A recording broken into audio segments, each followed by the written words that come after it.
Musicians Institute Guitarcraft Program, sponsor of Fox 17 Rock and Review.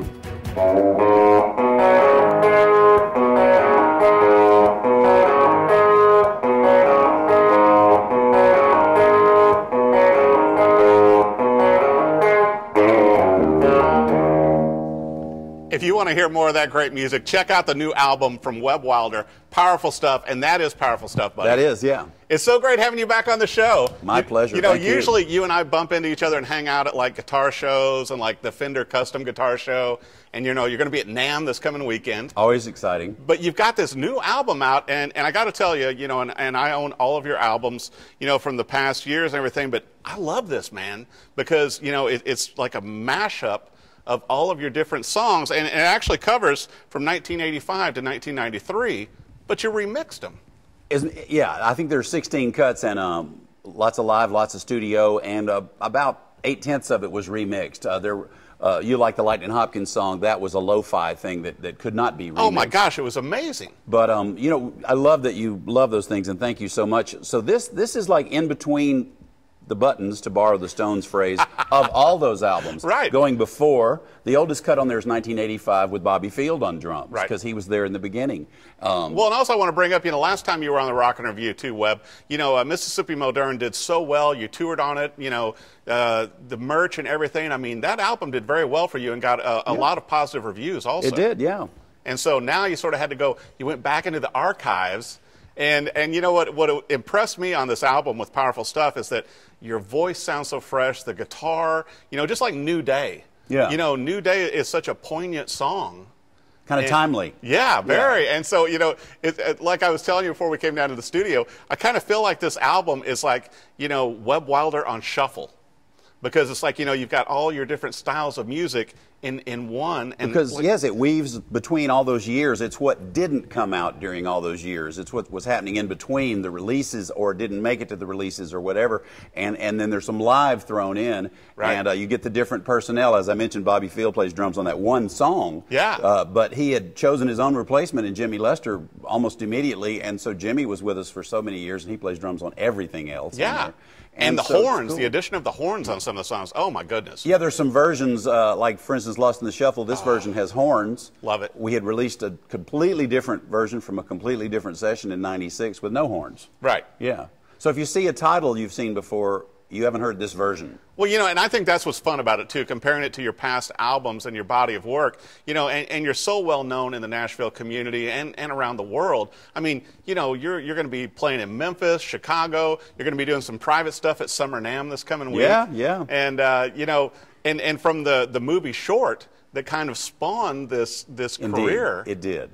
You know, and it still comes on cable sometimes. Webb Wilder Private Eye. It's probably on YouTube now. You know, it used to be a cable thing before the internet. You know, that's what gave us a little name recognition because Webb Wilder Private Eye was on the USA Network night flight program, late night, regularly, kind of, semi-regularly for a year or two. Oh, yeah. Yeah. Well, and that's why I was kidding you, too, Webb, to where I think at some point you're going to have to do a book to sort of, you know, fill in the real details of everything because it's almost become myth now. Well, yeah, it's hard to separate the myth from the truth sometimes, but yeah, I know where all the bodies are buried. I'm just afraid of them coming up out of the dirt and, you know, giving me grief. You know, you might have to change a few names. Well, but you can tell the stories. There are some great stories. You know, we did the gig with Jerry Lee Lewis at Tipitina's years ago in New Orleans, and it was unbelievable. Well, and you're playing a gig with Tab this year. Tab Benoit, we're playing at a great place called the Harvester in Rocky Mount, Virginia. Yeah, but how amazing is that? Yeah, it's great. You know, and it's so much fun, too, because you and I have such similar taste in our guitars and vintage gear and everything. And I love this Teller that you're playing today, and you've got special pickups in it. Yeah, you know what's interesting to me about this is that a lot of things I do are just back to the phrase, in between the buttons, and I never can be this guy or that guy. So playing... and I love Gibsons, and I play them some, but I play a lot of Fenders, and you know, the humbucking pickup is a Gibson thing, right? But two of them on a Fender really works well for me. Yes. And so this thing started off as a reissue of a Mexican-made Fender, perfectly good guitar, reissue of a '72 Tele Deluxe, and they had the inexpensive Mexican replicas of the wide range pickups, which almost can't be duplicated. Right. So I wasn't being a snob, I wasn't completely happy. And I got these Seymour Duncan pickups, and he makes the Trimbucker series with the Fender spacing for the bridge. You don't need it here. And so a very talented luthier, Jeff Sin, Jeff Sin. Who is known for his own guitars as well. Oh, and they're great. Did all this work, so I changed it to a 4-bolt neck, you know, and put the humbuckers and titanium saddles, because George Bradfute told me to. Right. Got rid of one of the string trees. James Pennebaker pointed me toward an old-style string tree. There you go. And all the pick guard and pots are different. And then they came out with the Chris Shiflett model. Yeah. Chris Shiflett being the Foo Fighters lead guitarist. And he must have had the same idea because you were ahead of your time. His stock model basically reflects all this stuff. Right. Yeah. Well, and also you're still using D'Addario strings too. They're great, and they make such a broad line, and then their Planet Waves accessories are incredible too. Oh yeah. Well, you know, it's so funny too because a lot of times you and I'll bump into each other over at Carter's because we share the same amp guy. Oh yeah, he's the best. Gary Bohannon. Yeah, Gary's just amazing. Now, I want to make sure that our viewers also know from the show on this web to where, you know, obviously the album's available, you know, at Grammys, online, you know, and on your website, and they do have the option to where if they want to have it autographed. Yes. And then you've got those cool posters now also. Yeah, the Webb Wilder Credo, which we should mention. We have to, go ahead. Words to live by, folks. Work hard, rock hard, eat hard, sleep hard, grow big. Wear glasses if you need them.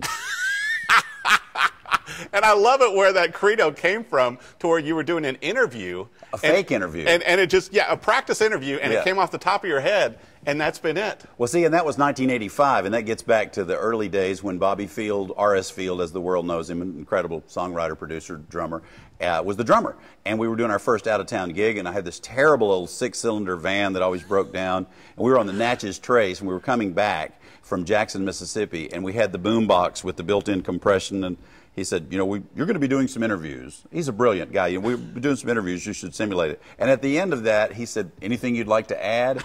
And right off the top of my head, I said, work hard, rock hard, etc. And that goes back to 1985. That goes back to, you know, probably March of 1985. Wow. And you were, I mean, I've got a T-shirt that has that on there. Hey, you know, one of your shirts, and it's like.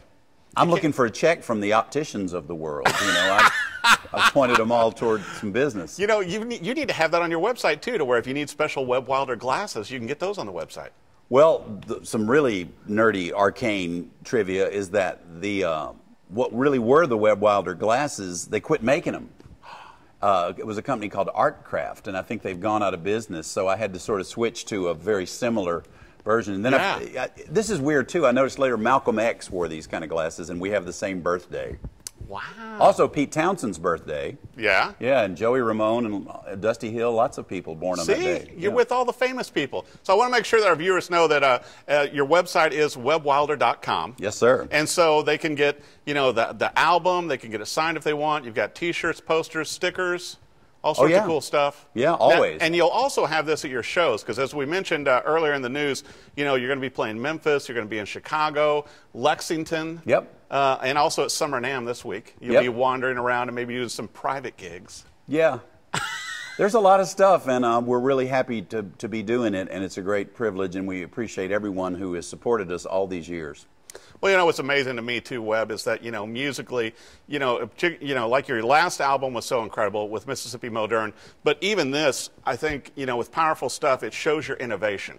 Thank you. You know, your musical, you know, with your voice, with your song choices, your guitar sounds. Once again, I love the horn section, love the Lightning Hopkins cover. You know, it's like, it's very innovative, and it still feels fresh. Oh, that's good news. You know, I started out, I thought, well, you know, this is something that can be done, so do it. And also I thought it honors these musicians and these songs and these recordings and the fans. I figured the people who already liked the old stuff would like this, and it's proving to be true, and with any luck we'll bring some new people to the party too. Well, and hopefully you know, a nice little Americana award or something like that. I'm ready. I think you're deserving. I think we're gonna have to start like a campaign for that. So, but once again, you know, and listening to the album too, Webb, I felt like with Powerful Stuff, it was kind of like you choosing some of your favorite songs and artists in different versions.